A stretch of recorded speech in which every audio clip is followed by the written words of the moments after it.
अच्छा कैमरा देख के बस ये मन होता है कि उसे फोड़ दूं।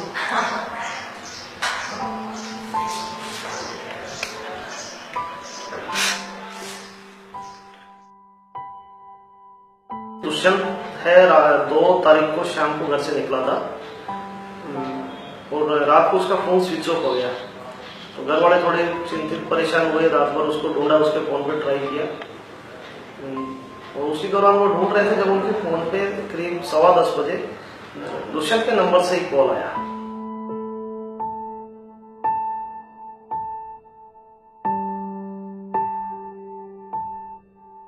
फोन आया तो मेरे बेटे के निक्की के फोन से फोन आया और पहले मेरा बेटा ही बोला कि पापा जो है ये मुझे मार देंगे, इनको 10 लाख रुपए दे दो, मुझे बचा लो।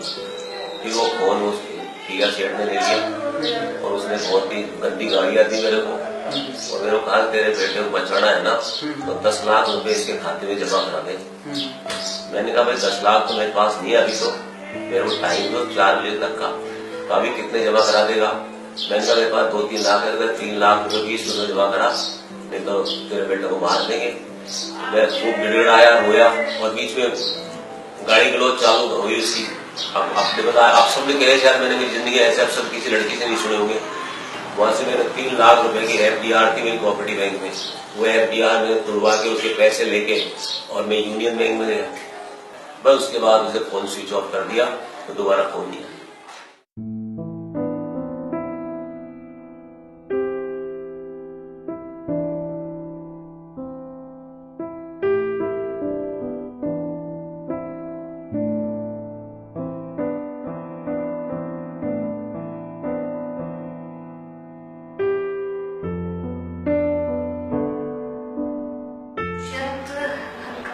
नाम भी पता नहीं था, टेंडर पे मिला था वो मुझे, उसने मेरे को अपना गलत नाम गलत पहचान बताई थी और ये बताया था कि बहुत पैसे वाला है वो।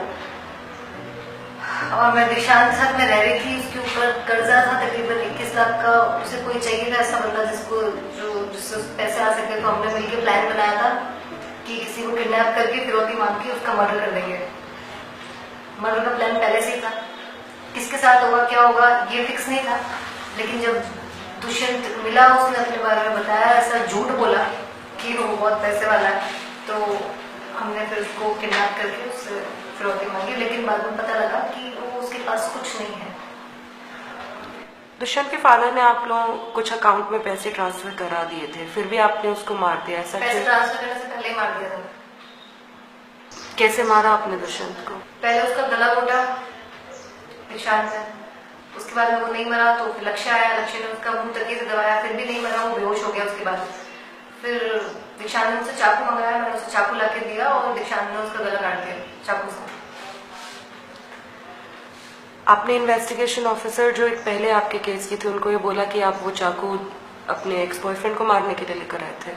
मैं उसको मैंने वो चाकू कहाँ से? चाकू नहीं लाई थी। मेरा एक्स बॉयफ्रेंड एक नंबर का घटिया गिरा हुआ आदमी, उसने मेरे पे झूठा केस किया है। वो तो मर जाए तो अच्छा है, वैसे मुझे उसी का मर्डर करना था लेकिन नहीं किया मैंने। ठीक है, वो चाकू मैं ऐसे ही लाई थी खुद की नस काटने के लिए, मैंने काट भी ली थी।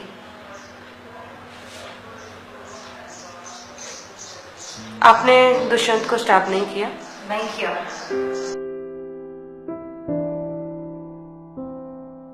टिंडर ऐप के थ्रू मेरी इनसे फ्रेंडशिप हुई। जिस दिन टिंडर पर बात हो रही थी अगले दिन हमने एक मीटिंग फिक्स की, हम मिले और उसके बाद कुछ दिन बाद अपने घर चला गया। तो मैं फोन पे थोड़ी इमोशनल अटैचमेंट हो गई थी। फिर ये इन्होंने एक फ्लैट ले लिया था यहाँ पे, तो मैं भी आ गया। मैं अपना यूट्यूब चैनल स्टार्ट कर रहा था यहाँ, लेकिन 3 महीने के ब्रेक में मैं इतना फ्री तो रह नहीं सकता मैं।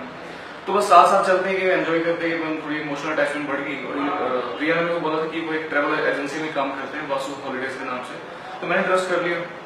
फिर उसके बाद फिर घर गया, मैं वापस आया तो मुझे इनकी सारी हरकतों का पता लग गया। बस मैं मौका नहीं देख पाया कि मतलब मैं भागूं कैसे उस तरह। एट द एंड जब ये दुष्यंत वाली ये जो सीन हुआ, जो भी इतना बड़ा हुआ ये, उस टाइम पे मेरे को कुछ नहीं पता था। एंड टाइम पे से मेरे को प्लानिंग करके बताया, लक्ष्य ने मेरे साथ इस चीज को एग्री किया, चलो कर लेते हैं, कौन सा मतलब मारेंगे उसे, छोड़ देंगे अगले दिन शाम को 4 बजे तक। तो हमने हाँ भर दी। उसके बाद में उसको थोड़ा हमने टॉर्चर किया, जो भी ये बयान के अंदर मैंने लिखा बोला है अपने। एट द एंड मैम उसने उसका मर्डर कर दिया। सारी प्लानिंग इनकी थी, जो पहले इन्होंने वार किया है चाकू से वो भी इन्होंने की, लास्ट तक भी इन्होंने ही मारा। मैं इसी बयान पे हूँ, इसी बयान पे खड़ा रहूंगा। पूरी प्लानिंग प्रिया की थी कि दीक्षांत की थी? 70% प्रिया की थी, 30% दीक्षांत की। प्रिया की पूरी प्लानिंग थी। प्रिया ने पहले दीक्षांत को यही बताया था कि अपने सिर्फ उसको डराएंगे, धमकाएंगे और छोड़ देंगे। सुबह उसको कहा भाई इसको मारना पड़ेगा, नहीं तो तुम तीनों फंस जाओगे।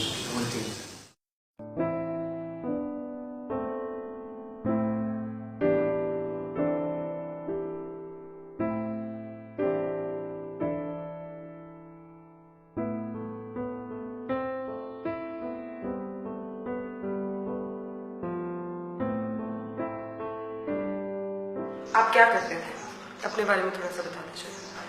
मैं एस्कॉर्ट सर्विस की साइट पर काम करती थी। वहाँ लोगों से फ्रॉड करते थे, प्रोवाइड नहीं करवाते थे गर्ल्स।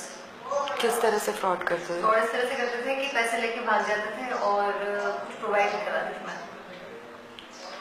मतलब पैसे लेके भाग जाते थे कैसे, मतलब थोड़ा सा ऐसे डिटेल। कि जैसे किसी ने कोई कॉल वॉल मंगाई, लड़की मंगाई, तो उससे उसके पास मैं जाती थी, पैसे लेती थी और उसको बोलती थी कि ड्राइवर को पैसे लेकर आ गए हो, और मैं वहां से पैसे लेके निकल जाती थी। बस यही करती थी मैं। और ऐसा आपने कितने अप्रोक्सीमेटली कितने लोगों के साथ हजारों किया? लोगों के साथ किया। कब से कर रही थी प्रिया ये?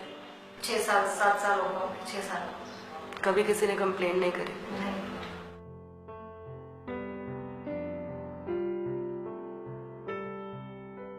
जब वो बॉडी आपके पास थी तब दोबारा से आप जॉब कह रही थी कि आप काम करती हो, करने गई थी? हाँ गई थी।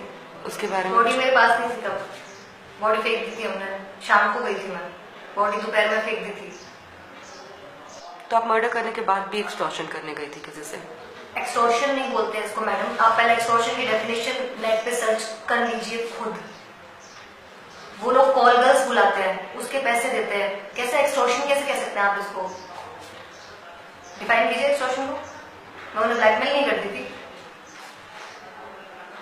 तो वो बेसिकली जो सर्विसेज आपसे लेने आते थे आप उनके पैसे ले लेते? जी हाँ। वो अपनी बीवियों को घर पे छोड़कर हमसे, मैं गंदा वर्ड यूज नहीं कर सकती, लेकिन हमसे कॉल गर्ल्स लेने आते थे, तो हम उनसे पैसे ले लेते थे, बस उनको देते नहीं थे। तो आई थिंक ऐसे लोगों के साथ बड़ा अच्छा करते थे हम। थोड़ा समाज सेवा का काम कर रही थी मैं, तो रुक गया मेरा काम।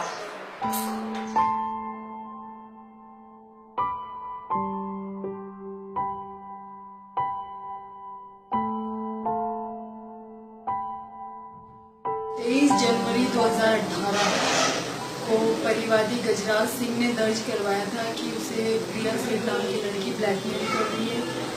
वो अपनी मर्जी से उसके साथ रही थी लिव इन रिलेशनशिप में दिल्ली में, और अब वो कह रही है कि या तो तुम मुझे 10 लाख रुपए दो या फिर मैं तुम्हारे ऊपर रेप केस करवाऊंगी और मैं प्रेग्नेंट हूँ, बच्चा पैदा करके तुम्हारे घर पर टिक जाऊंगी। इस टाइप से उसको ब्लैकमेल कर रही है।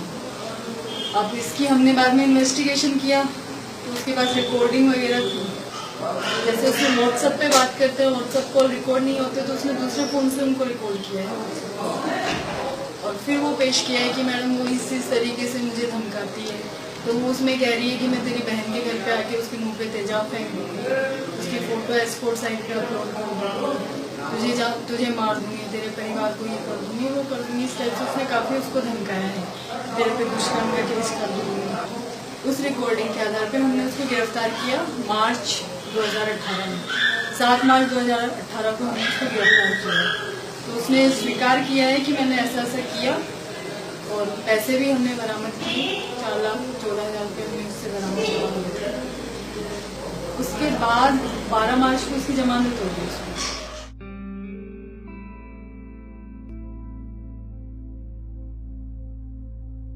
किस तरह की प्रॉब्लम्स आई मैम आप? प्रॉब्लम्स आती हैं क्योंकि एकदम से अपन ये किसी को कन्विंस करना आसान नहीं होता है कि भाई लड़की का हर कोई मान लेगा कि उसके साथ रेप हुआ है, या उसमें हमें चालान पेश करने में बहुत आसानी रहती है। लेकिन अगर लड़का उसके खिलाफ करता है कि मैंने उसके साथ ये किया है, वो मुझे ब्लैकमेल कर रही है, तो एक तरह से ये लीक से हटके काम हो गया। तो उसके लिए आती है, मैं पीसी रिमांड पे गई हूँ, पीसी रिमांड लेने के लिए उसके गई हूँ कोर्ट में, तो भी मुझे काफ़ी टाइम जज साहब को ये बताने में लगा कि इसमें ये एविडेंस आए हैं, इसके आधार पे मैंने इसको गिरफ्तार किया है। जज साहब ने पूरी फाइल अच्छे से देखी है, उसके बाद उन्होंने पीसी दी है। मैम आपको लगता है कि रेप लॉ का जो आज के टाइम पे मिसयूज हो रहा है? बिल्कुल काफी मामलों में हो रहा है। अब इसी मामले में देखो वो अपनी मर्जी से रिलेशन बनाती है और फिर वो उसमें केस में फंसाने की धमकी देती है और फिर उसके जो रिलेशन बनाना है उसका अपनी मर्जी से है, क्योंकि उसका तो काम है कि रिलेशन एक बार बन जाए उसके बाद मैं इसको धमकाऊंगी, उससे पैसे लूंगी। वो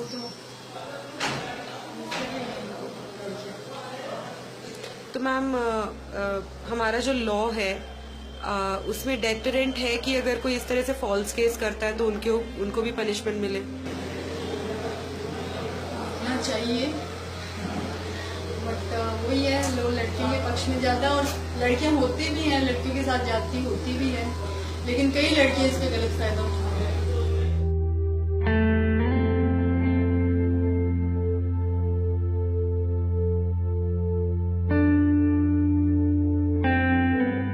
चलो मेरा बेटा तो चला गया, लेकिन अगर वो बाहर आ गई, कोर्ट से बाहर आ गए, वो जमानत हो गई किसी भी तरह से, वो किसी और के साथ भी यही करेंगे। मैं यही चाहूंगा आप लोगों से, भाई इसको इतना हाईलाइट करो कि इनको जो है फांसी की सजा मिले, जब मेरी आत्मा को शांति मिले।